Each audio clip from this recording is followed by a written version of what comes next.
Joining us at 10, I'm Mackenzie Davis. Leaders in Madison are taking the first steps to build out a new strategy to help the city grow and to plan for that growth. WMTV's Ashley Wheel was at the city's planning kickoff event tonight and joins us live in the newsroom with details on what was discussed. Both the city and Downtown Madison Inc. are working together to organize their own downtown plans with the same goals for the future. They've been collecting data and information about how Madison has already been growing since the last plan from the city was put together in 2012.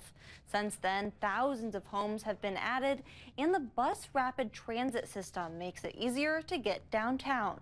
In their kickoff event, leaders detailed how the city has grown and the set goals of the envisioned Downtown Madison plan. Now they are looking for the community's help in finding shared visions to execute action to help the city support its people. So there'll be many opportunities over the next year to be a part of this process, and we hope that you, your friends, your neighbors, your family also take part. The more people that are part of this process, the better it will be.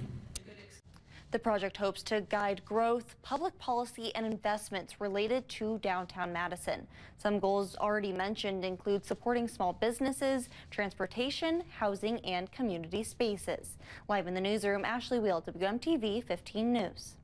Ashley, thank you. Another meeting will be held in the spring to discuss issues, opportunities, and ideas, as well as their strategy visions.